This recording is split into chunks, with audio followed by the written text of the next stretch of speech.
sinasagot namin mga labi, ito nangyayari sa Diyaw, hindi, Panginoon.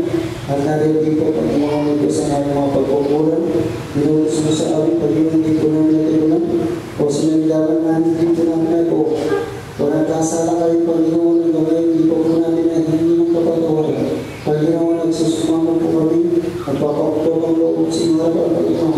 Patawaran po ninyo ang bawat sa amin. At kami rin po, Panginoon, nagpapagilis sa anak, karamihan na yung puso at isipan sa dalawang balang umabos sa gusto ng karamihan. Upang sa oras na po ito, ay marapatin mo kami. Paging kaaya-aya na ay po ay nawala kaligtasan. Upang sa oras na po ito, Ama, sa aling pagpupuli, Panginoon, Diyos na pinapakalayan, uwitin, Panginoon, kay kilang Diyos na malaya ng mga Diyos sa aming kalagitnaan. Panginoon, Diyos, sa oras na po ito, Ama, ang gawin, oras po ito, pangunahan mo po, Panginoon, hindi po namin sa inyo, pagkabay mo, lalo-lalo na Panginoon, Diyos, yung pangunahan mo sa bawat aming Panginoon. Sa bawat ituloy yung gawin, Panginoon, sa bawat pangalutoy mo itatayo, sa bawat ito Panginoon, nandiyan mo yung DMC, ang mga gitara, magsusulit, Panginoon, Diyos, na bilang makalayan, ulitin na ang papuri. Panginoon, Diyos, na inyong po namin, Panginoon, Diyos, sa bawat ng presensya, na kami mo po ang bawat mga atin.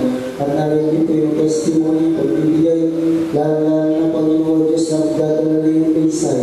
Panginoon, Diyos, sa bawat pagkais sa gawahan ito, Panginoon, tuloy ng pagpalain sa lahat ng ulo ng pagpapala, kasi pagpapala ng Espiritu. Sa aming mga magkawang Panginoon, Diyos, nagdada ako sa lugar ito, sila po, Panginoon, Diyos, na pag-ingati mong makalapit ng kayapa, ligtas sa oras nga po ito, kung sila ng mga sama, nagpupuli, magsumasamba sa ibagat ng karangyay ng Panginoon. Panginoon, o Diyos, sa oras mo ito, ang talis na gagawin sa amin at ginagami, wasanin mo, Panginoon, Diyos, ang mga tiyado sa taas, ang mga pag-ilan, pagkabala ng mananisi, pagkalabay-bay, pag-musik, mga reporting, nagbibigay takot, pangamba, kawalan ng focus, kawalan ng pananampalataya, pag-aalilangan, sa pangalan ng Panginoon sa Kristo, in the name of Jesus, cast out the devil, lumayas ka sa lugar ng Jesus name, in Jesus name, in Jesus name. Muli, Panginoon, at kami sa ilaman ng mas na pagsamba, in Jesus na ganyan, nagpapagsabi, Amen. Yes, God. Amen. Muli, kumusta po bawat sa atin? Kasi napakabulis ko yung oras. Amen? Linggo na naman. Mga kapatid, mga budang, tuloy na po na ang Diyos na sinasamba, napakabuti po. Amen? Napakarami pong tao na nawawala ng buhay, pero tayo nanatili na buhay dahil nga po sa tulad po ng Panginoon. Amen? Amen po ba? Isa pa po natin para po ang Diyos sa oras na natin. Sino po bago po magsabi, praise the Lord! Praise the Lord! Naku po, ano po si sister? Sino po masaya magsabi, praise the Lord! Kaya sinabi na mo po yung katotohanan. Amen? Kasi kahit hindi po tayo masaya, sinasabi po natin masaya na po, yung katotohanan ay wala. Pero kung ano po tayo, sinasabi po natin ang katotohanan, yung po yung malulugod ang Panginoon. Amen?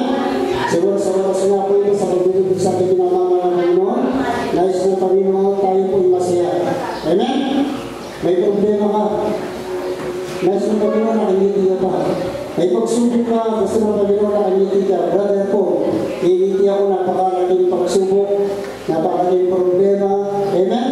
Pero bakit, sabi ng Panginoon, magalang ka. Bakit? Kasi, kapag ang Diyos natin tinanggap sa ating mga puso, talagang Panginoon ay nagbibigay ka lang sa bawat mga ng Diyos. Amen? Amen? Isa pa po natin pinapakan ng Diyos. Para malungkot po tayo na po. Matagal pa yung Gabi Santo. Ngayon, araw po ng pananampasalit ng mga Panginoon. Amen? Araw ng linggo. Kanibig sabihin, kapag araw ng linggo, tayo po'y magsaya at purihin ang ating pinakamaman ng Panginoon. Amen? Nasino po bang magpuri sa ating pinakamaman ng Panginoon? Sabi, praise the Lord. Nais ng Panginoon sa pagpupuri, mga balikat mga magulang, mayroon tayong dalawang kamay, upang ipanamba, mayroon tayong dalawang pa, upang ito po ay ating sayaw, mga bitay, upang isayaw po natin sa ating pinakamaman ng Panginoon, sapagkat ang pinupuri natin, hindi tao, Diyos. Amen? Espiritu.